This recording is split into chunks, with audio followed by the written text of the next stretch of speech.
I'm going to start with growing up. And I grew up in a Russian household. So my dad is from Ukraine. My mom came from Belarus. And when they met, they both knew Russian. So that's what I grew up learning. And that is my second language. So you're completely fluent. Yeah. Awesome. Not like reading and writing so much, but speaking to people completely. That's like our community. And I do really love it. In the beginning, it was kind of weird because you're growing up around a lot of like people who don't speak other languages. So you're kind of like, oh, this is weird. I feel kind of like left out of a normal all-American life. But now when I look back on it, it's something special. Yeah, especially for like work and having that kind of like flavor or whatever. Yeah, no, I think it's great. Oh, sorry, I almost knocked the whole table down. No, I think that's good. Yeah, so I love that now, but I think it has put a big standard on my life growing up and even now, because there's a certain way to do it in a community like that, right? And certain expectations and the way that you speak to people, the way that you act, like they just see it a different way than maybe just like an all-American kid or person. Like more strict or?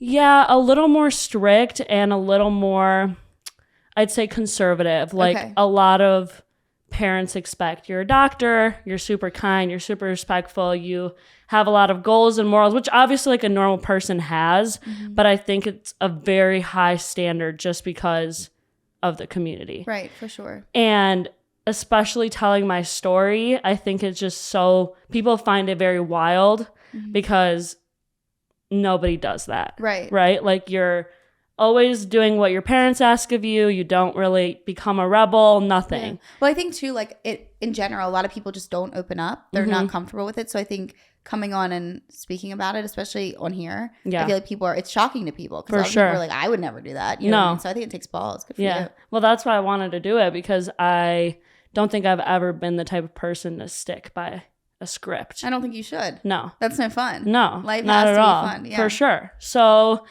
that's where I kind of grew up with that kind of mindset. And then my parents get divorced.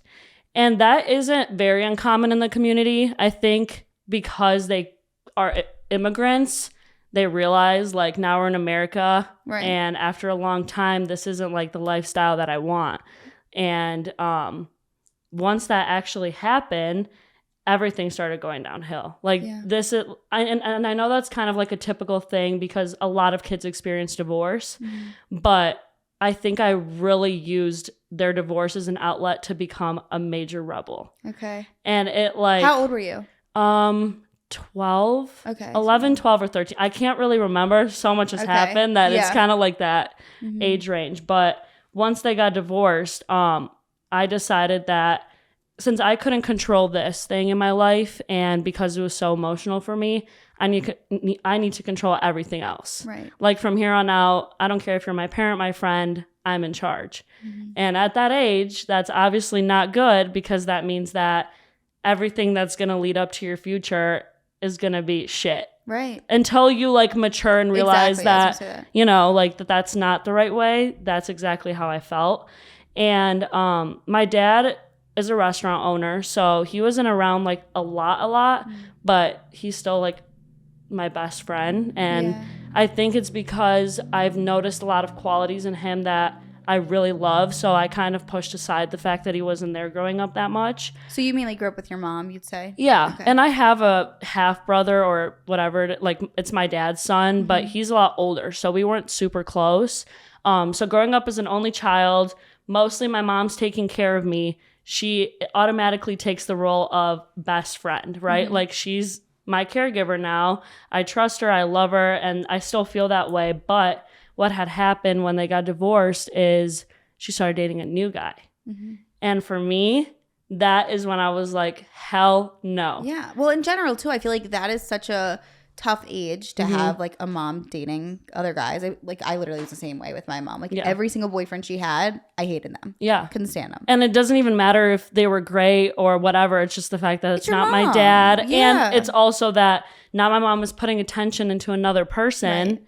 And I'm so used to the attention being more on me, especially as an only child. So that was kind of like, no, I'm not rocking with that at all. So, and the way she introduced him to me was literally at like a Russian party. Like, I was at a Russian party. She came later and she brought him, and that's how we met. And I think she did that on purpose because she knew I couldn't, like, leave the situation. Right. You were kind of forced to, like, meet him. Yeah. And I already knew about him, and I told her I'm not comfortable with meeting him at all. Like, I don't want this. And she has always been the type who's a little bit more, like, dominant. Like, this is how I'm living my life. If you don't like that, sorry, too bad. And because of that, I decided that I'm leaving the house. How old were you at this time? 14, 15. So this is like so you're freshman. So young. Okay. Yeah. Not even like able to drive, nothing. So, and right before that, like, I explained to her a lot. I was like, I'm not comfortable with this. He worked from home. So like he would be home sometimes when she wasn't there, and he's like more quiet. So I didn't feel a relationship with him at all. Right. So not only do I already not want this, he's not like putting in that much effort to make it work. Yeah. It's also awkward too. I feel like I think when someone's in your house that wasn't there before, I think it can feel like you're uncomfortable in your own home, which nobody wants to feel exactly that way. And we lived in like a condo townhome, so it's not like this massive place where I can just escape to the other side of the house. Like no, like you're seeing him, and I just was not okay with that at all. And one time I even slept in my mom's car. I was like, please don't let him sleep here tonight, and she's like, no, he is, like, I love him.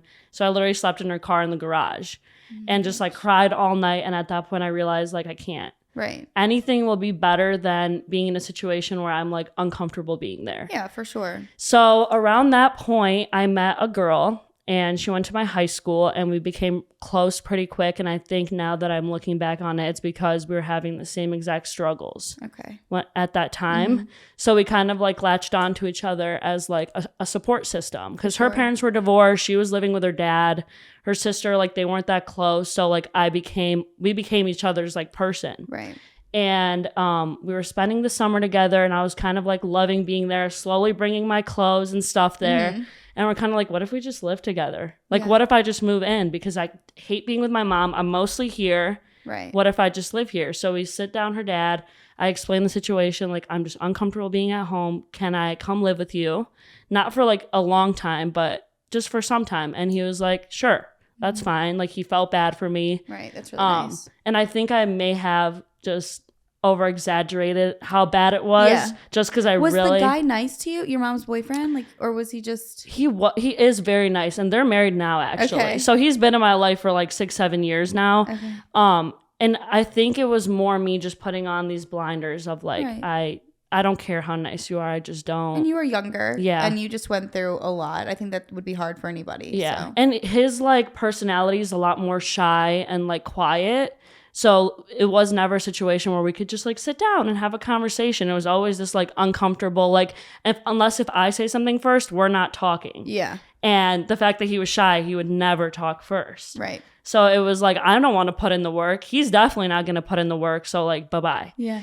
And my mom definitely didn't understand that either, because she's kind of battling like her younger teenage daughter who doesn't want to be there, but she's also in love with this guy. She wants to be happy. And now that I look at it, I'm like, I kind of feel bad that I had to give her this ultimatum, but I did.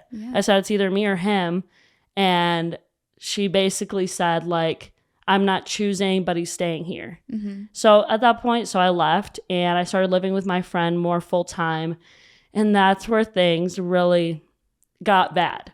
Because in the beginning, everything was literally magic. Like, she had a boat, so we would do a lot of fun stuff, and her dad was like a man, so he didn't like have that like motherly like, you need to do this and this, and you know, he like did not care at all. More freedom. Yes, it was literally a free-for-all, and he would like pay us for chores and stuff. So it was very like, damn, you're living the life. Yeah, like I went from a Russian speaking mom who like had all these rules and restrictions to now like, fuck no, you do whatever you want. I don't care as long as you're not dead. Yeah. So I was like, okay, perfect.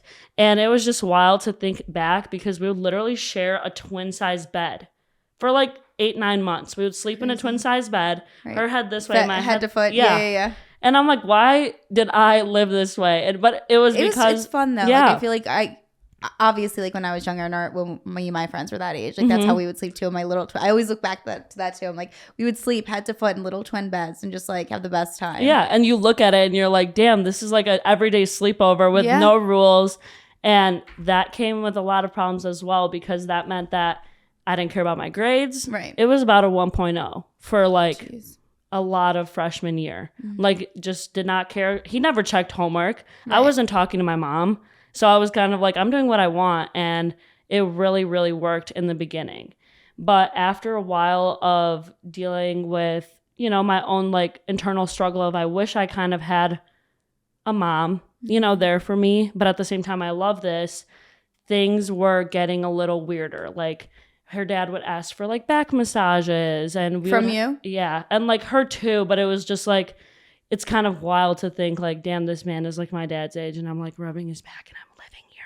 Like, you know? Yeah, that's weird. It's like, I'm thinking so consciously, this is really fucked up, but at the same time, I can't live with my mom, so I'm allowing it. Right. And I'm putting on a big blinder here. And we wouldn't have to work. He would just give us money for chores, like I said. And it was the most like rebellious time of my life, I think. I mean, we would steal her sister's car and we would go out till 4 a.m. and like hook up with these like older boys that we didn't even like, but we just wanted to like feel something, you know? Right. So we would just do it. And there was one situation like later in it where her dad's friend came over and I used to, so this is like kind of a side note, but I had a breast reduction. Like my boobs used to be like quadruple F, like out to here. Oh my God. But I already had that at the time, like 14. Yeah. So these men are like looking at me like pretty much a sex symbol, right? Because I'm like a young girl, naive. I'm living with her friend and her dad. I don't give a fuck. I'm drinking. And I like have these like big boobs. So it's like attractive. So like That's sick. Yeah. And like at the time, I think, again, I was just so blinded because I didn't want to live with my mom. So But also you're still young. Yeah. Like I feel like we don't really pick up on that shit and how sick it is until you're older. No, not at all. And like I think I did slightly know, but not enough to where I was like, okay, this is really weird. It's wrong. You know, I think I got accustomed to it, honestly. Right. Especially living with a man who was like, don't give a fuck. So it was fine. And so the situation was where we were on a boat and my friend and her dad were in the water and his friend stayed on the boat and he basically like took my foot and like started rubbing his dick with it. And yeah. And it was wild because like at the time his kids were my age and I like had a crush on them. So I'm like, and I'm sure people who have been in situations like that can understand, like you just become like nothing. Right. You can't feel anything. You're like, you're seeing it, but I don't know what to do. I don't want to get in trouble. I don't want to leave this house. So if I start like bitching him out and like my friend's dad gets mad. It's like you don't know what to do. Yeah. So like I'm letting it happen and it's just such an uncomfortable feeling and we just don't discuss it. And I live with it and I tell my friend about it and she's like, that's sick. Like that's bad. But I don't think she also wanted to put herself in a position where like, we have to tell my dad, you know? Yeah, it didn't seem like they really had that relationship. No, anymore. not at all. Like, she wasn't that close to their mom either, but her dad was, like, very, like, chill freedom style. So she also really liked that. Right. We were both very aware of the situation. And so we dealt with this for, like, a long time. And it started going downhill after that and that and that. And at one point, it was kind of a mix between... also this. So some people might be like, where's your mom? She doesn't want to get you out of the situation. So like I later found out that she went to the house that I was staying at and the dad opened the door and she was like, she can't live here anymore. She needs to come home. Like, this is not right. And he basically told her to her face, like, I don't care. It's not my problem. Right. And your friend's dad said this. Yeah. Okay. Like to my mom's face. And she was like, okay. And she knows that I'm very like, I will do what I want.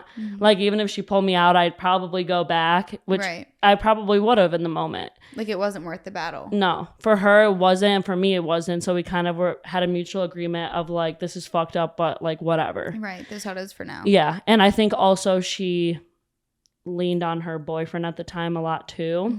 Well, now husband, but she leaned on him. So that made them grow even stronger. So she was like, if she comes home and she starts like this ruckus between us all again, it's just going to be another problem. So I think she secretly like kind of was okay with it because it kept peace in her life as well. I was going to say, and as long as she knew you were safe probably at the time, then that was... I don't remember how much we talked at that time, but it definitely wasn't, you know, like a lot. And I think it was more on my side. I was just like, I don't want anything to do with you. So then slowly, I think now we're in 10th grade. So it was like a few, like solid 8-9 months of it. And what had happened is I met this guy, and I saw him at like orientation or whatever, and I was really attracted to him. Like I thought he was a cool guy. He was like new. He like came from another town to play wrestling because he's a really good wrestler and did football or whatever. And I was really attracted to him, and I would tell my friend whatever, nothing. And we ended up having a class together that I switched into. And that's when it grew even more, because now we're talking every day, and it's like we can tell that we like each other. And around that exact same time, I was kind of living with my friend. Like we weren't like on good terms anymore, because I realized it was a really fucked up situation. And I realized through liking this guy who has his shit together in 10th grade and plays sports and has good grades and a good heart, that like this is not what I want to do forever. I don't want to live a life where I'm doing shit and being this huge ass rebel who, you know, doesn't give a fuck about life. And so that's when I moved out, but I was still friends with the girl. And by the way, I hate her now. She did kind of like, she just to clarify. Yeah, just to clarify, because she was there for me when I needed her, but at the same time, she did a lot of things that were definitely not okay as a friend. That I pushed aside, and like major red flags that now I would never forgive her no matter what. No, and I think too that, like you said in the beginning, you guys formed a bond over probably some trauma you guys had, and, you know, an experience that you guys were sharing. Exactly. But that doesn't mean that once you actually get to know somebody that they're a good, trustworthy person. Not at all. And I think, again, like I feel like I knew that this whole time, but I was so young. Yeah. And we leaned on each other, so we were okay with everything going on. You were in a situation that you needed to get out of too. So you were like, all right, I'm just going to do it. Like, yeah, exactly. Normal. Yeah. And like the things that she did after all telling the story is just like wild. And you would think like after everything you know about me and how close we were, that you would respect me a little more than the things you would say. Bitches. Yeah. Like you can't, that's the thing. Like you can't even, the older I get, the more I realize you can't expect shit from anybody, because they're always going to disappoint you. And I've realized that as well. And like, I genuinely think that even if you think they're your bestest friend, they're most likely sometimes not. Right. And just in general, I think everybody can just, we're all human. And even if people don't do it on purpose, like they'll piss you off one way or the other. And then just is what it is. But. Yeah. So I dealt with it. And, so I kind of left her house. I started seeing this guy more frequently. There was even a situation where we were still close enough friends to where I wanted to bring her on a double date with the guy that I'm seeing and his best friend. So we go on this double date, and I just remember we go to a bowling alley, and I don't remember, I got mad at him for something, and we're leaving, and I start like walking away. Like I don't go in the car. I like start like, I'm gonna walk home. I'm not dealing with this. Like just sounds a little, like some shit I would say. Yeah. I love that. Yeah. That I'm so like funny. that. I'm like, I'm leaving, but secretly I'm like, I hope he like chases me. And then if they don't, and then you're just walking, I'm like, and you're like, is anybody gonna stop me? Or... I'm like, I can't turn around now because that is so funny. Oh my God, I love that. Yeah. So basically he didn't follow me, but his friend did. And he was like, just come back to the car. You don't need to do this, blah, blah, blah. And later I found out that she asked the guy that I was seeing, like, do you want to hook up? Like, while I'm literally walking away, like, for a few seconds. Sly. Yeah. And, like, there would be situations where we didn't have cars. Obviously, my mom wasn't getting me one because I was in a bad relationship with her. Yeah. And her dad didn't have the money to get her one. So, but the guy did. So, like, even if I didn't need a ride, I'd find out that she, like, asked him for a ride home. And now that I look back on it, I think it was a huge part of jealousy. For sure. Yeah. Because at the time when we would do things, it would be like together and it would be parties and like nothing serious. But I think she started realizing that this was serious. And because I was moving out, I think there was a sense of like, damn, she's like going away from me, which is kind of shitty on my part. But at the same time, so much bad, negative shit happened around her that I kind of was ready to let go of that. And so, sorry. No, go ahead. So at this point, you were moving out, were you moving back with your mom? Okay. I was moving back with my mom. I was getting closer with the guy I was seeing. Got it. And at this point, we started dating. And I am kind of like that. I've always been the type to like not really want to be home. Like I always like to be with friends, or I started sleeping at his house all the time. It's just like my mom calls me a gypsy. Like I love to travel. Yeah. Like from home to home, just not even that the situation at home is that bad. I just don't like being there. Right. So you're more just social. Yeah. And I just like being around like new people and spending a lot of time with them. So anyways, I'm like staying with him a lot. I really, really fall in love with him. And this was like it is my first love I've ever had. And he was just like a very kind person, cared about others. Like he was the type that if someone was sitting in the hall, even though he was like more popular, he would still help them. And just like a very genuine, like you could just tell his soul was very pure and he just wanted the best for everyone. And especially at that age, like you're 16 and you already are like that, right. you know, most guys are like hoes and like they don't give a shit. Just assholes. Yeah. So, we really fell in love. We started dating, and about 4 or 5 months later, he gets in an accident. And this happens where he was going under his car. Something was like flapping under it every time he drove, and I even heard it. And he was like, I need to change this. But his dad worked like night shift and his mom didn't know how to do it. So he's like, I'll just do it. It's fine. It was like after school. And I was like, okay, be safe, like whatever. And I get a call from his mom, like he's being flown to the nearest hospital because the jack stand broke off. Oh shit, sorry. The jack stand broke off and the car fell on top of him. So like this older car, like over 1,000 pounds, just like crush him. And apparently he's like, I need help. So he's not like automatically dead, but the mom couldn't get him off, you know, because she can't carry that much weight. And she was even holding the flashlight for him under the car. So she's watching this car fall on top of him. Oh, so his mom was out there too. She was out there holding the flashlight while he was working on it. And all of a sudden the jack stand breaks because I think he was like rattling something and it like shifts. Yeah. So the car falls on top of him and basically he gets flown to the hospital and he didn't die for 10 days. So he was in the hospital for 10 days. Jesus. And he was getting better. So like imagine. Was he awake?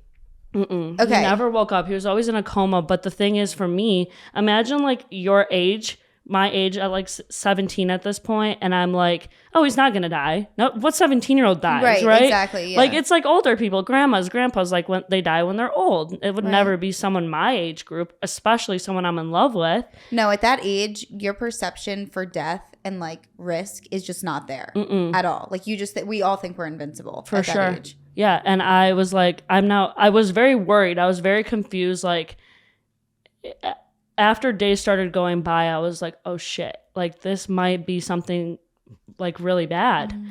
And I was very, very hopeful. I mean, I'm not super religious. I'm more like spiritual. Mm-hmm. Like I like religion and I appreciate it, but I just didn't really grow up that way. Right. So I think if you don't grow up that way and if you don't put a lot of your energy into it, it's harder to like really, really believe, you know, a certain thing. Mm-hmm. And so I'm just kind of like sitting there basically numb for like days, just waiting for him to wake up. And at this point, so I'm not really talking to many people other than my one friend, and I grew up with him. He's Russian as well, and he has been like a really great support through it. He like would hold my hand during it. He would talk to me through it. He would miss like 2 weeks of school for me while he's still in high school to like make sure that I'm okay while we're going through it. And we're basically just sitting in my bedroom, and all of a sudden I get a call from his sister and he's in heaven and he's dead. Yeah. Did they pull the plug or? It's weird because I wasn't there. I was at home. So there was a lot of like different word of mouth about it. You know, I feel like I still don't even know for sure the truth. Because I did hear that, but then I also heard he just like, I don't know. Yeah. It doesn't even matter at that point. Like he's dead and I have to deal with that for the rest of my life. And I literally, once I heard it, basically I felt like I was having a heart attack. Like I was like, wow, I like really, really, really love this guy. And I'm still so young. So I'm like even more in love, you know, because I'm still kind of immature, but I really care about him and he's gone and that's it. And for a few months, I didn't talk to anyone. I didn't do anything except this one woman. And basically how this happened was it was probably a day or two after he passes away. I'm with my friend who has been helping me through all of this. And we're in the car. Is this the boy? Who? Your Russian friend? Yes. Okay. I'm with him. And we're sitting in the car. And all of a sudden I get a phone call. And I don't recognize it, but I'm like, I'm going to pick up, whatever. So I pick up the phone. And it's this woman that like sounds older for sure. And she's like, you don't know me, but I'm blah blah blah's mom. And this girl that the mom the mom, she like, I was acquainted with her. Like I went to high school with her. Like you knew of her. Yeah. Like we weren't best friends, but we did talk in classes and whatever. Enough to know that she was real. Yes. Yeah. And the mom goes, you don't know me, but I can talk to your dead boyfriend. And she just randomly called and said that. Yeah. She randomly said like, he's talking to me. I hear him. I feel him. She would like say certain things that like not many people knew at all. So it was kind of weird that she knew that. It was believable. Yeah. It was like super believable. And I think I really started at that point, like convincing my brain, like, holy shit, like what she's saying is what he would say. So there's no way this is fake. I mean, it's a mom. Yeah. She's like 50. Like, how would she know? Right. So. And also, why would someone go out of their way? Right. It's not like you reached out, but. Yeah. Well, there is a reason why. Okay. Yeah. We'll get there. Yeah. So she starts talking to me about it. And my best friend sitting next to me, we're like, what the fuck? Like, what do we do with this information? Because she would be like, you can't tell anyone though. Like, you can't say anything or else I won't be able to get like the vibes anymore. And I won't be able to talk to him if anybody knows about this. I'll ruin the vibrational frequency that's going on here. Yeah. Yeah. So I'm like, okay, we can't tell anyone.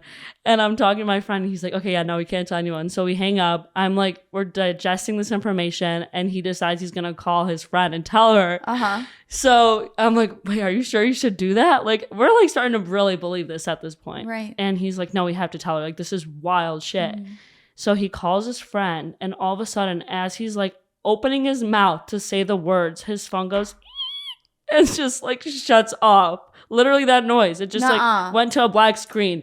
So that's when it started that we were like, oh, fuck, this is real. Yeah. Like we would just try to tell someone and we can't. Right. So that really did start the path of believing this woman. And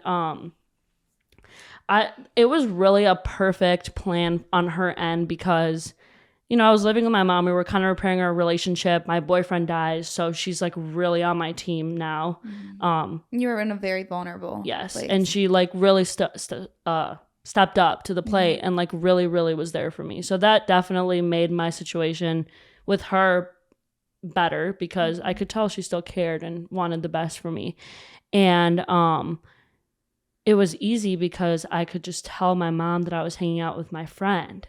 Not that I was hanging out with her mom to talk about it, right? Yeah. Like, it was perfect because I didn't have to be like, oh, I'm going to hang out with a 50-year-old woman who's going to tell me about how what my boyfriend's saying in heaven. Like, no. Right. I could literally just say, I'm going to hang out with this girl where we've gotten really close after he died, and that's it. So would you ever see that friend? Or you would just see her mom? The mom, they lived together. Okay, so you would see the girl that was your age as well. Yeah. And would she hang out with you guys while the mom was telling you all this? Yeah. I think she like was very, very brainwashed as well. Okay. Like, so you would go to the house and hang with the mom and the daughter and the mom's feeding you all this stuff about your boyfriend who passed away. Okay. And the crazy thing is, again, why can't I see a red flag sooner? So her mom and the girl, they were living in their neighbor's basement. A single man's basement because they got kicked out of their house. So they're living in his basement and it's just like a really weird situation. Like you have to walk through his living room and he's sitting on the couch to go to their little like basement area that they're living in. Yeah. Like they have zero connection other than the fact that they're neighbors, but she was basically like his cleaning lady and he like gave her a car and whatever. Like she was just doing what she had to do. Okay. And but I really didn't give a shit about any of that because she's my portal, right? Like she made me believe that she's the only thing that will get me to talk to the person I'm still in love with and grieving over. And I really think I wanted to believe that too because and the way she would do it is she would like take his like numbers. And so he played football and his number for football was 43. So that started being like a huge like thing once he died. I mean, he was a wrestler too, but more the 43 number was like a huge like angel sign and like everybody would use it like 43 strong, whatever. And she would like figure out a way to take his birthday and like turn it into like a number that equaled 43 and be like, he told me like this is exactly how it is and these are the signs that you're looking for. And she would be like, this is the specific song that he wants you to listen to, and it's like for you. And I would like listen to it, and he was a Gemini, and it would like mention that. So I'm like, oh my God, it is about him. Right. Like I was honestly like not being the smartest, but again, so vulnerable, grieving. Right, absolutely. I wanted to believe this. And this one like specific situation that like kind of freaked me out too. This is just like another major sign that really pushed it to the limit, was she was like feathers. And now that I think about it, feathers is like kind of a universal thing for like people that pass away, isn't it? Like, yeah, I think I've seen that. So, but I didn't know at the time. So she was like, you need to look out for feathers, so important.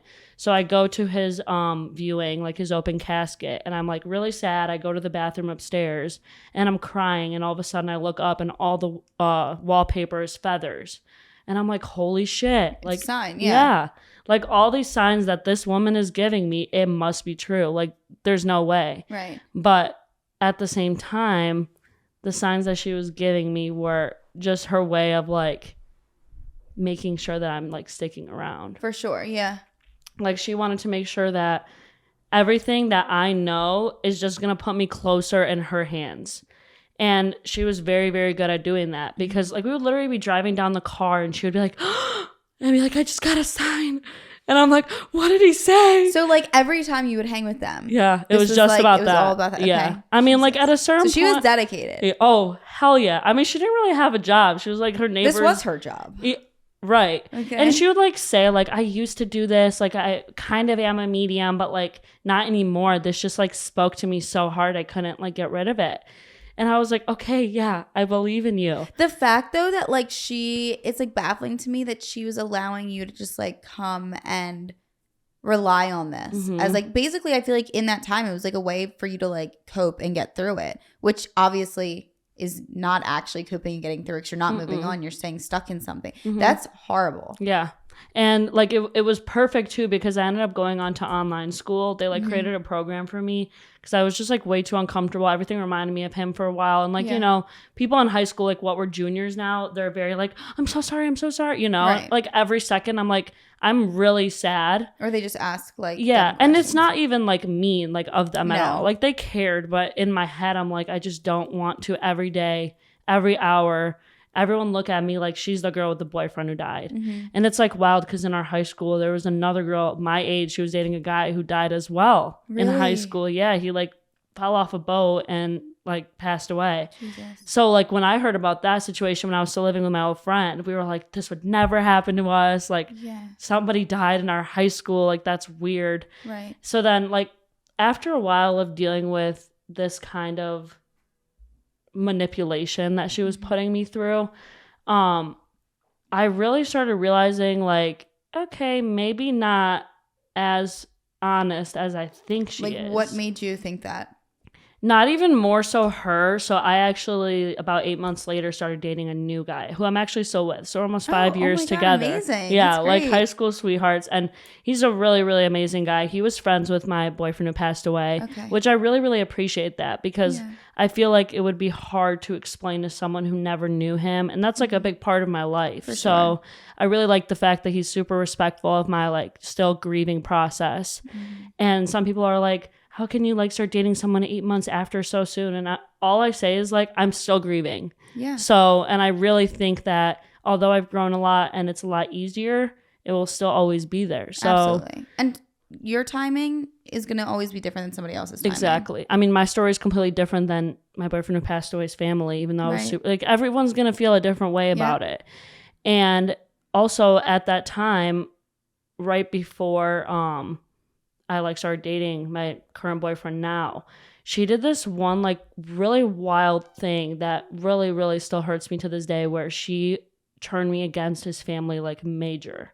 Like I was super close to my boyfriend passed away's family. Like he has 3 sisters, like very, very like they really accepted me.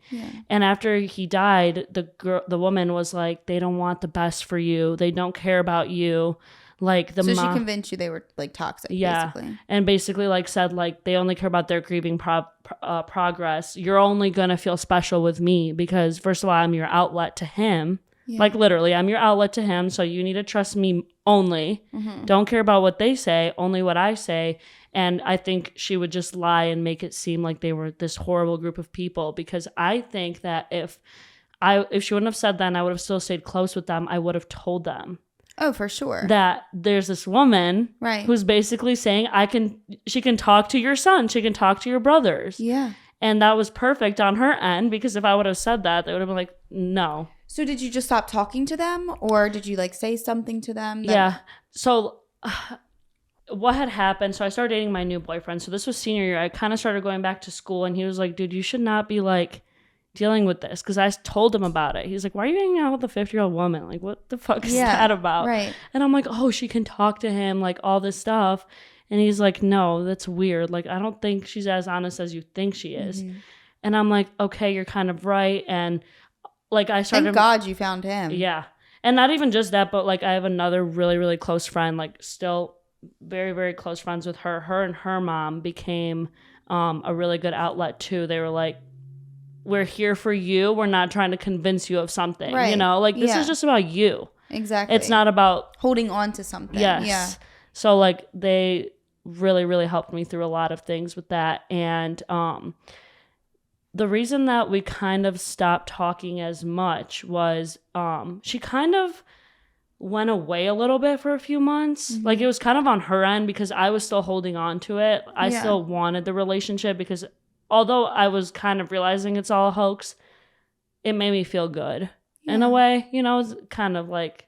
I think too, like any type of support in a time like that is going to make you feel like loved. Yeah. You know, even if it seems a little off. Exactly. Same thing with the friend you used to have. Yeah. Like it you can know something's wrong and like see the red flags, but like if it's comforting in some way, like you're going to hold on to it as long as you can until like you actually see like, okay, this is fucked. And I feel like you reach a point where you're like, okay, let me get out of this. And that's like, once I did realize that, that's when I realized I'm mature and I'm grown. Yeah. And so for a long time, she like kind of went away somewhere I don't even know. And then I find out where we can circle back is she got kicked out of living at the neighbor's house because she like punched him in the face or something. I don't know. She like just assaulted him. Yeah. Because she claimed that he like put a camera in the bathroom and like, I don't know, maybe it's true, but whatever. Right. And she like punched him. He like basically called the cops on her. So at this time now, she's also on probation through everything. And she has to move out of the house. And guess where she goes? Her and her daughter go move in with my old friend. The one that you lived with the dad. Yep. They go move in. How did that even like happen? Because the connection the girl was friends with my old friend. They like got pretty close, I think. I mean, at this point, I'm really not friends with my old friend at all. I'm kind of getting this information more from the mom and the girl. Okay. And they were pretty close, so they like let them in, and they're living there for a few months. And it's like weird at that point. I'm like, I don't really fuck with you. Like, you just told me all this about my dead boyfriend, but now you're living with a girl I'm not really friends with anymore. Yeah. And also, you're a mom. Like, what is going on? Like, I didn't really ask about her financial situation, but you could easily tell. You know, she didn't have her own place. Right. She would like steal groceries. Like she was just like kind of a nut job. Like just no goals, whatever. And after a while of living there, all of a sudden I get a phone call. We really need you. We really need your help. This is from the mom? Yeah, because she apparently got kicked out of my old friend's house and moved in with my old friend's dad's ex-girlfriend 2 hours away from our area. Okay.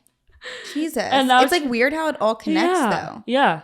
It was pretty wild, but she like just somehow ended up like 2 hours away, but then was getting kicked out of there again because she's like not. And now she's calling you for help. Yes. Okay. And you're what, 17? 17 or 18. Right. Like we're almost What done. are you going to do? Oh, well. Okay. Yeah. Let's hear. I decided that, you know, I am going to help you. And after school, I'm going to drive my ass 2 hours in my little Honda. And I'm going to get you out of the situation. I'm going to help you pack. And then we're going to drive home. Where's home? Where were you going to take her? A storage unit place so that she could put all her stuff in there. But before that, we had to stop at a U-Haul place to get her a U-Haul. Oh. Except when we pull up to the U-Haul place, she has no money for the U-Haul. So did you pay for it? So at first, I wasn't going to pay for it. Right. And I ended up finding out that I think she was going to do some like shit to the guy selling the U-Haul to get it for free. And when that God, what the fuck? Where is this woman from? The gutter? Dude, and the wildest thing is that her family's rich. Her family's rich, but they just don't fuck with her. Sucking a dick for a U-Haul. That's all I can think about right Literally. now. Oh my God. She didn't imply it at first. I was like, okay, how the fuck are you going to pay $100 for this U-Haul right now? But I'm not. I'm going to pay with my mouth. Oh my God. I know. And me and her daughter are literally sitting in the car and we're just like fucking playing on our games on our phones. Like while she's going to probably suck his dick off like for this fucking U-Haul. I'm like, wild bitch. Oh my God. So did she get the U-Haul for free? No. Okay. I guess it wasn't that good. Yeah. Well, no, I don't think he even wanted her. Okay. Right. So yeah, I pay for it. She gets the U-Haul So you did pay for it? Yeah. Okay. So she gets the U-Haul but she needs me to like follow her. I don't even fucking remember why. Like I had to follow her because she had to go to, I forget what that place is called, but where you have to give pee when you're on probo to make sure you're not on drugs. Yeah. So she had to stop there too. And then the daughter goes in her car. They get in their little U-Haul and they leave. And I don't see them for a while again. No contact. So you don't know where they went? Mm-mm. So basically they just used you to... Yeah. Okay. Yeah. It like became a situation of like, I owe my life to them. Okay. Right. More the mom, whatever. But I owe my life to her because she helped me with my grieving in the time, because now I'm thinking that made my grieving process way worse. Absolutely. Right? So like, but in the moment I'm like, she was my vessel. She got me through this. She talked to my dead boyfriend. Like that woman is like godsend. Right. Yeah. And I didn't look inward on like, oh, she needs my money. She needs this. She's living in a weird like area. Yeah. She didn't even let her daughter graduate high school. Like she didn't care about her like going to school, nothing. Right. They basically just like stayed in their house, and I don't even know how the fuck she made money. I think her, like the girl's dad is like from another country and he would just send them money, but like the mom would keep it to like buy shit that she didn't need. Right. So fast forward, now I'm dating my current boyfriend. I'm kind of like, now we're not talking as much because she like went away after the U-Haul. And then again, I get a text like, hey, I miss you. Let's meet up. So I'm like, okay, I will, because you felt like you owed her something. Yeah. Like, although I'm starting to mature and I don't really give a fuck about them as much, I still felt like I'd owe her something. So, and there would also, this is another thing, like there would be situations where I would be like with different friends and she would call me and be like, can you please like come? I have no money. I'm out of gas. Like, can you please come give me some money for gas? And I would literally borrow money from like my friends that were driving at the time because I didn't have the money. And they would like let her borrow it, which ended up being like not borrowed because we never got the money back. But so it just became a cycle of like, I felt like I was fucking paying her now, right? Yeah. Like before it was like kind of more genuine, although I thought it was all fake, but there wasn't anything in return that I had to give her. She was just wanting to help me until it started being like, no, she needs my money for her life. And so I get a call or text again and she's like, I want to see you, whatever, we see each other. And she's really looking for a job at this point. And I'm working at my current boyfriend's aunt's hair salon. So when I start working there, I'm there for like 6 months before this happened. So I'm pretty close with the owners because my boyfriend's family, whatever. And they're like, yeah, she can come work, because at that time I'm almost graduating high school and I had to work. Like literally my boyfriend's aunt would be like, can you come like at 12 when I'm literally in high school in a class? I'm like, no, like we need like an adult to take over some shifts for me. And I was like, perfect. I can get her a job. She doesn't need shit from me. I'm like still fine with her. So I don't mind working with her. And she comes for the training. And this fucking situation was legit the last straw. And it's just wild how a woman my mom's age can operate like that with an 18-year-old. So she comes for the training. She does a really great job. I like hype her up like to let her get the job, whatever. I'm close with the owners. And the training's over, but she ends the training at like 2 and I'm working till 5, and she doesn't have a car at this point because after she hit the neighbor, he took the car away. Right. So she doesn't have a car. She's basically relying on like friends and whatever to drive her places. So but she gets to the training and it's her time to leave the training, and she's like, can I please borrow your car? I'll go clean it for you. I'll wash it out. I'll put gas in it for like getting me this job. Like just my little like token of appreciation. And I'm like, I guess. Like my mom paid for this car though. Like don't fuck it up. Right. You know, it's not like my thing right now. So she leaves. I'm like, please be back at like 4:30. I get off at 5. I just want to make sure that my car is ready for me to go when I'm done. Yeah. Also, at this point, the owners, my boyfriend's, whatever, they don't know that she doesn't have a car, because that was like kind of a requirement to have a vehicle to get to work. Right, to get there, right. But she really needed a job, so we're just not going to tell them. So she leaves, and it hits 5 o'clock. No, she's nowhere to be found. And this bitch has my car. Right. And I need to go home. I have school the next day.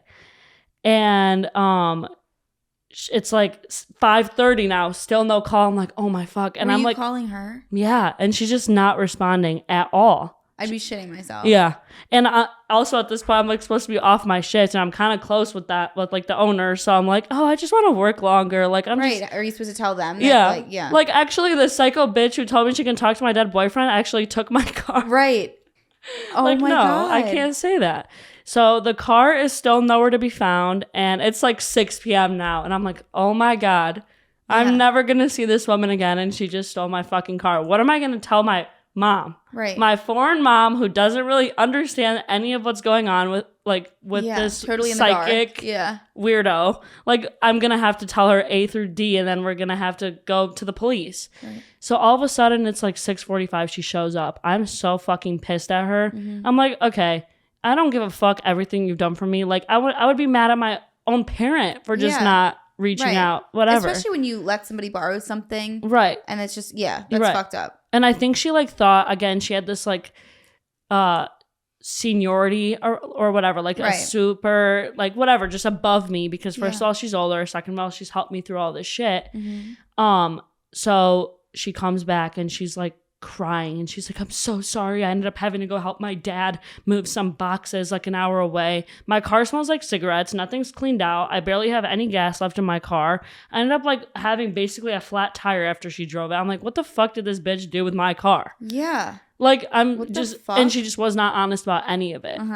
So, and at this point, this is when I found out where the hell they moved after they got kicked out of the ex-girlfriend's house. So she starts driving herself. I was like, let me drive. No, she was being obnoxious, whatever. Just get yourself where you need to go, because I don't know where you live, and we're done. So she pulls into this place, and I'm like, holy fuck. They live in the storage unit. No. Her and the daughter. And I feel so bad for the daughter. Like, I honestly do. I mean, that's her mom. She's never going to leave the situation. So, like, that's just so sad. So you drove her to the storage unit. Well, she drove herself. Okay. So when I got there, I was, like, even more shook. Because it's not like she's, like, told me, go to the storage unit. Right. So we show up. Literally, the daughter, like, opens the fucking storage door. She's just standing there. You can just see, like, their beds and, like, their shit everywhere. And I'm like, are you fucking kidding me? You're living in this place? Right. Did you say anything to her? Yeah, I was like, but I was so mad too that I didn't even care. Like, if I'm really, really mad and you fucked me over, like, I don't care. So at this point, did you say anything about the job? Yeah, so I was basically like, I'm not helping you anymore. And even one time, my boyfriend had to drive her to work because she worked the shift after me and couldn't get there. It was always the excuse, I can't get there. Yeah. I have no one to drive me. So then why did you take the job? Right. Like, you should have just said no, because now it looks bad on me, right? Like, what the fuck am I supposed to do with, like, what am I supposed to tell them? Right. So, she gets out of the car. I'm basically, like, cussing her out. Like, I've never cussed out a 50-year-old, but that was the one time I did. Yeah. I was like, don't talk to me ever again. I'm done. So I drive away. The story's wild, whatever. But she's still working there. And I'm like, this is so uncomfortable now, because, like, this is kind of my thing that I got her. She really fucked me over. At this point, I don't really believe anything else she says to me. So at this point, were you, like, convinced that everything she had told you about the boyfriend was a lie? Or yes not really? And no. Okay. Like, because there was certain things that I think she said to help me, but then I think she would lie to make it seem more like he was saying them. Right. But she's not psychic at all. Not a medium at all. No. And then I later found out that the things that were said was the girl telling her, because apparently I would tell her things. What girl? Her daughter? Her daughter. But I would forget that I would tell her, like, certain things about our relationship. So the daughter was feeding the mom information about you and the boyfriend. And then the mom was telling you as if she knew was being told from the dead boyfriend. Yeah. Got it. Yeah. How fucking wild is that? Like, if you think about it for a second, just like the amount of manipulation you have to, like, you have to go to bed and like think about things you do. And obviously. So what was her reasoning? I don't even know. Just like. I think that they just. I mean, there's a chance that they're just a twisted bunch. Yeah, for sure. And I think they just like some people just gravitate high. That's blue. Oh. Some people just gravitate towards like others people's grief. Right. And I've actually like seen like a few people that have already been like that past. Yeah. Like there's like a few girls in high school that would like still post about him when I knew they weren't friends with him. You know? I love that. Yeah. And I'm like, why are you, oh my gosh, I know. So cute. Why are you like so obsessed with the fact that he's not here, you know? And I think that some people are just like that. Mm-hmm. And I think that she knew that if she could convince the shit out of me that I would do anything for her, which I did. Yeah. Maybe to know too that even like in a way to support herself, you know? Yeah. Hi. Hi, Bluey. What are you doing? You come to say hi to us? Oh, you're so cute today. Oh, you're cute. She hasn't been getting much attention because of the dogs. So. Oh my God, I want a cat. My boyfriend works in Detroit, and there's a bunch of homeless cats that just like crawl on him while he works. And I'm like, please bring it home. Just one, yeah. Yeah, so that's whack. So after that time, did you just like cut off? Yeah, so basically she was still working at the hair salon, and I was kind of making my shifts where it wasn't like anywhere near around the same time as hers, but it would work out like that because I'm still trying not to tell the owners, right? Like what you don't want to look bad on you. Because it's not just owners. I would have done it if it was just owners, but this is my boyfriend's family, right? Yeah, like it's just like weird to like talk about that with them, right? For sure. And then at some point she like started reaching out again and apologizing and trying to make amends for what happened with the car, and I was kind of like, okay, that's fine, but then of course she has to prove herself as not as apologetic as she was. So this is like around when COVID first starts, and I get COVID. So I can't work for like the week because you can't just like wash hair and be in people's faces when you have COVID. Plus everyone's still scared. Right. So I was like, you have to work my shifts for me. Like I'm not going to be able to come in. I'm pretty sick. And she's like, no problem at all. Like, I hope you feel better. I'm like so worried about you. I hope it's fine. I'm like, okay, cool. Literally the next fucking day, I get 4,000 texts of how I'm the biggest bitch. I'm like... From her? Yeah, because I'm not coming into work. Like, literally, I just feel like everything I just said about COVID, she just did not even, like, register in her brain. What the fuck? And it's wild because you could literally see the text. Like, I didn't call her and tell her this. It's literally right before. Right. And she's like... all caps, again, 50-year-old woman, just like, you're a fucking bitch, so selfish, I had to clean and do so many towels and work so many hours. I'm like, okay, first of all, you fucking had to suck a guy's dick for a U-Haul, you probably need the money. I was gonna say, like, so, she could use the extra hours. Right, clearly. So I'm like, why are you like getting so angry that you had to work more than you usually do? Yeah.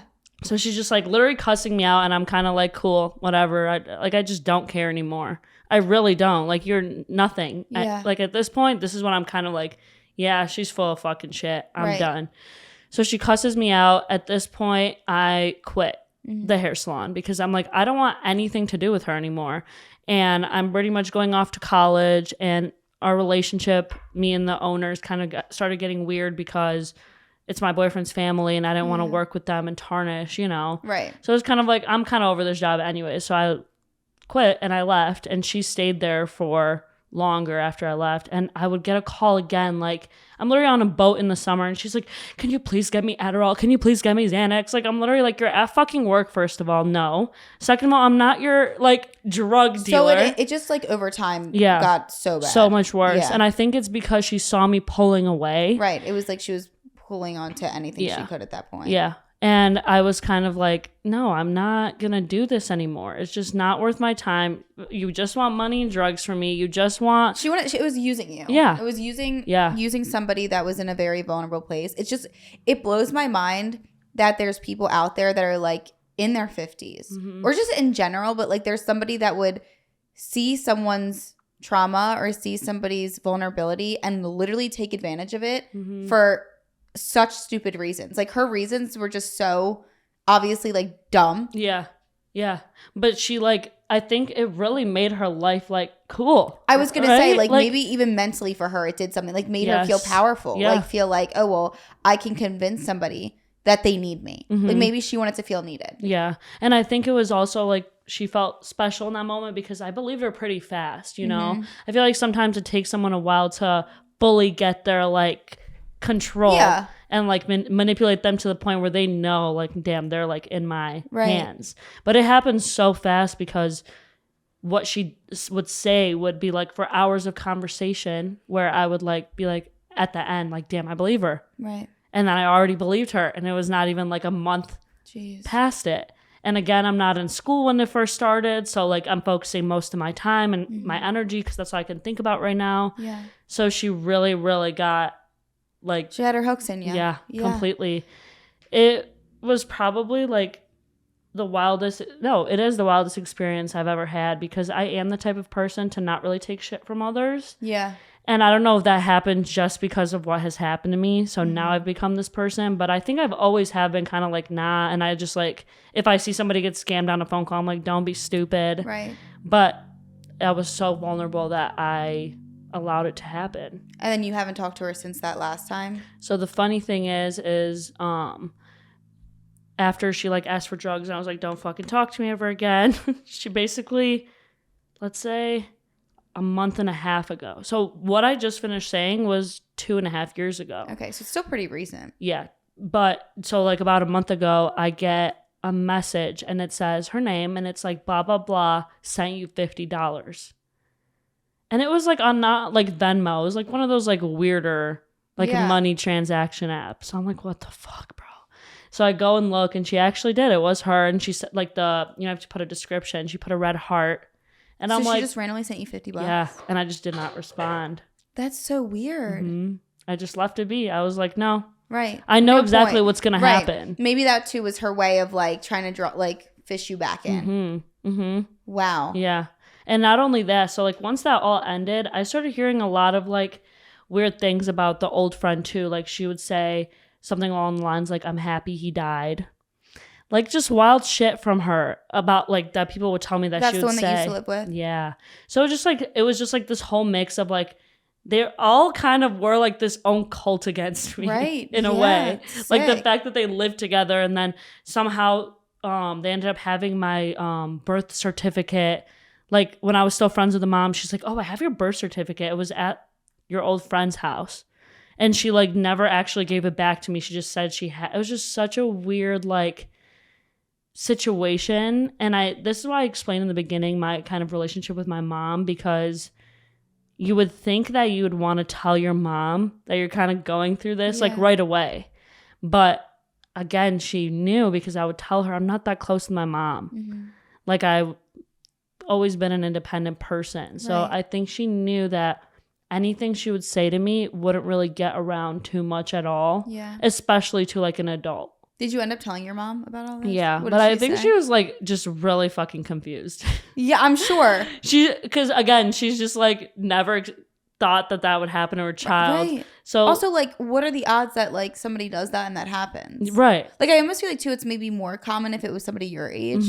But the fact like that's whack as fuck. Yeah, and it was just like once I started telling my story to people, and that's why I kind of wanted to come on. People were like, "What the fuck?" Because I feel like sometimes when you look at someone, you can judge them, right? You can like tell that they are this person or they're this person. And I kind of want people to know that what's on the outside isn't what's always on the inside. Yeah. And I may look a certain way, like blonde, whatever, but I like have been through shit. And that like makes, I feel like the outside perspective look at someone and be like, I can't judge them ever again. Yeah. And you actually never know what somebody's gone through. Exactly. Like they could be the prettiest, ugliest, weirdest, nicest person ever, but they could have had a story that gone through some shit. Yeah. Well, the thing is too, like you said, that I think is interesting is the fact that you're typically not somebody that would fall for shit like that. And the fact that you like, it just goes to show too that like if somebody gets you at the right time, like you could believe anything. And that's exactly what she did, because she knew that that's like the one thing that could really, really get me. Right. Yeah. It was, sometimes when I really, really think about it, other than being so angry at them and myself, is that first of all, I let it ruin the relationship between my boyfriend who passed away's family and me. But so you don't talk to them at all anymore? I rekindled it kind of. Like about a year ago, because he died like 5-6 years ago now. So I kind of rekindled with the mom first. I told her this story. Yeah. And she like, although it's not an excuse, like I could have just still gone and been with them. But she was like, I understand more now. This woman literally. Well, also everyone does grieve differently. Yeah. You know what I mean? Yeah. So it's like. And she was obviously very angry. Like, this fucking woman told you that we don't love you and we don't care about you. Like, she was like, wow. And his older sister, she's like 25. She was most hurt by it because we were like super close. Yeah. And I like really just disassociated from them, because if you're getting fed that by someone you really, really trust, that these people don't have your best interest, then you believe them. Right. And you kind of dissociate with the people that they're saying not to be friends with, because I felt like if I went against what she was saying, it would ruin the kind of vibe of like her feeding me what he's saying to me, right? Like, I feel like if she knew like, oh, you said not to hang out with his family, but I still did, she would be super pissed and like it would end. Right. And I didn't want it to end. You were holding on to like the last of him. Basically. Exactly. And that's what also hurts, is like, I feel like there's just like this tarnished truth of like what even is now. Right. Because it felt like he was still so alive and everything that she was saying was from him. But like, I want to hope that maybe it was. But if it wasn't, then that's just so fucking sad. Yeah. That it's basically just her making it up and convincing you that like, right, it's things that he was saying. Yeah. So. Whack as fuck. Yeah. That is crazy as shit. I know. Well, I'm glad you came on to talk about this whack-ass woman and everything else in between. And I am really sorry, by the way, about the crazy thing is like, when people say they're sorry, when I think about that, like, I'm so numb to it. You know what I mean? Like, when you go through something and someone's sorry, it's like, don't be sorry, because like, it's so... No, I know. I'm the same way. Like with my dad, like we were like, oh, like if I tell them and they're like, oh, I'm so sorry for your loss. And I'm like, like, I think it's just like, people say it as like a like a normal like a happy birthday, right? Like you're just like, supposed to say it. You're supposed to say it, so people say it, and I think it's nice to say it because it's like shows that people have common decency. But it means nothing. Yeah, like it. Well, I'm glad you. Yeah, 100%. It's like you're so numb to it that it's like I'd rather us just like laugh about it, not even in like a sick way. Yeah, but like I mean, we all like I talk about my dad like. In a joking way all the time. Like, I heard about like, that story. That I say my cat is my dad at times when I'll call him my dad's name or call her my dad's name, like, and we're just like joking around. So it's like I almost get more. It's like better to remember people that passed away sometimes in a more like lighthearted, funny way, even if to other people it seems like she might have a loose screw, but like I'm not sensitive about it. You know, when a certain amount of time passes, like. Yeah, I know what you mean. The sorries and stuff. It's like, thanks, but no thanks. Yeah, thanks, but no thanks. Yeah, literally. And I like, that's another thing is like, I feel like so much time has passed, and like anyone who's grieving someone who passed away, you kind of look at life as it's weird, right? Like you spend some time with a person, whether it's like family or a boyfriend or a friend, and all of a sudden they're gone. And that's like the one thing in life we just actually don't know where they go. It's scary. Like, think about it. Like, the one thing you know for sure in your life is you will die, but it's like the most unknown thing. Yeah. And you also don't know when and how. And then it's like you have to like live in this life where you're trying not to live in fear. Yeah. And like to like worry and stress about that. But then at the same time, you're like, well, it could happen at any moment. Exactly. Yeah. And people are just taken from you in the matter of like seconds. Exactly. And then you're kind of like... it makes you like, I always feel like too, it gives me like kind of this like uneasy, like sick feeling. Cause I'm like, how is it even like how traumatic it is? Like what happened to your ex-boyfriend or boyfriend at the time? Like something like that. It's just so, to me, it's like, it's such a freak accident. Like those just like freak me out and scare me more. Cause it's like something that you would just never expect at all. Yeah. And it's just like wild because now that it has happened, you're like, what if that could be you? Cause like, I like think about him and I'm like, he obviously never like thought that would ever happen to him. Right. And I think that has started to like kind of creep in on me as I've gotten older. Yeah. When I was younger, I never really thought about it. Then he died and right away she came to my life and kind of like saved it. And I still felt like he was alive. So I didn't even feel like he was really dead, you know? Yeah. And then now that so much time has passed, it's like, oh, fuck. Like that. It just happens. Right. You actually did lose somebody. Yeah. So. And it's very sad, but at the same time, I've grown up a lot, and I'm like, I'm really proud of that, because I went from like 1.0 to 4.0. I went from like taking people's shit to like being my own independent person, making my own money, doing my own thing.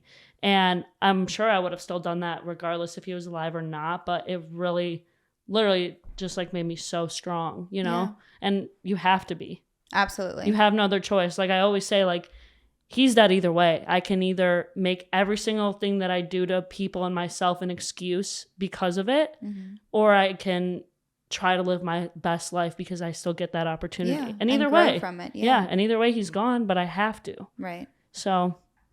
Well, you did amazing. Thank you. How do you feel? Did you have fun? Yeah. Good. I mean, driving 9 hours for Devorah. I know. That is like imagine that. Like, I'm so lucky. That's amazing. Dude, I mean, God. I've been watching you for so long, and I'm like, you are definitely someone that I want to talk to about this. No, you're the best. Seriously. The best. Like, I loved listening to it. You're so entertaining. And the way that you tell your story, I'm like. Is it good? Was it good? I'm like in it so much. I'm like, wait, what happens next? I kind of see Julie's face, and she's like.